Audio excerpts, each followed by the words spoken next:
K-pop is exploding in the West. What's up? And the competition is only going to increase for producers like you who want to write for their favorite K-pop groups. But there is a way around the competition with 3 simple methods. Stick around to the end of the video as I've added a bonus tip on there as well for you. K-pop publishers and A&Rs. One of the most popular routes into K-pop as a songwriter is to work with publishers solely focused on Asia. This is where you work exclusively or non-exclusively with the publisher and agree to have them send out your music to all the different entertainment companies across Asia. They can send you song leads, musical directions for the idol groups, organize writing sessions on your behalf, and most importantly, collect your publishing and represent you as a writer. There we go. From what I've seen over the years, the Korean music industry are far more open to talking with you. You really can just slide into an A&R's DMs and start talking to them. You know, in the West, we've been conditioned to jump through several hoops and gatekeepers to maybe get a chance to email a key decision maker in the industry over here. Very different. Now, what you don't want to do is be the person who just wants to make a splash in the K-pop industry. You gotta be in it for the long run. You can't just expect to write a couple of songs and land a cut, aka placement, and then do your thing and then move on to something completely different. It's about building long and lasting relationships with everyone you interact with, and a solid catalogue of songs that remain in circulation between the A&Rs and the publishers for as long as possible. You gotta remember, it's a marathon, not a sprint. Aim for your first 5 songs, your 10 songs, then 50, then 100, then 200. These are the sort of targets you want to set yourself. How well this tip works is down to your ability to build and maintain relationships with other human beings. If you get a response from a publisher or A&R, I am certain the first question they ask you is, can they hear examples of your work before anything can move forward? So if you don't have those songs ready, this next point is going to help you. Collaboration.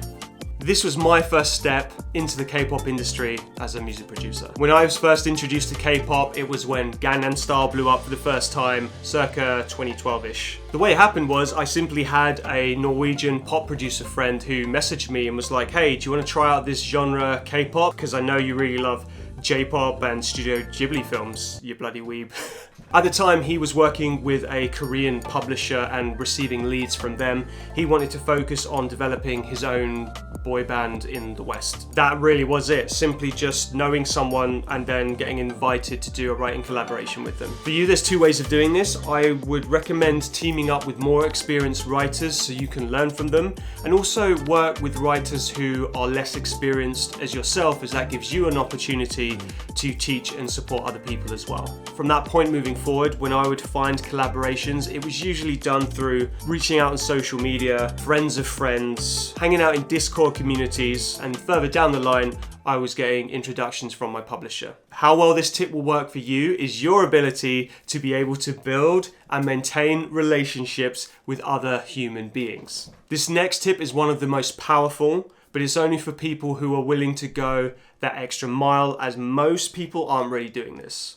Building your brand. So disclaimer, I would say this tip is more for the intermediate and advanced producers and writers. It's also one of the harder ones to get right, as this is going to apply different skill sets, mostly due to content creation and marketing. Being good enough and having high quality songs as a producer is one thing, but having more than that to support it massively helps. Building my own brand on YouTube and online has been one of the most beneficial things I've done for my music career. Since doing that, I've had A&Rs in Korea and in-house publishers in Korea reach out, and that led on to collaboration, future pitching opportunities, and actually landing a few holds with K-pop idols. I created K-pop rock flips on TikTok.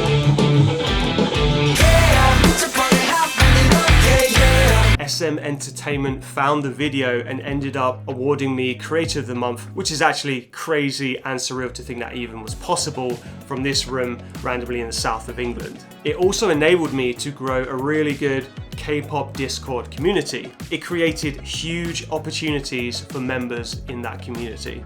Let me explain. On and offline communities.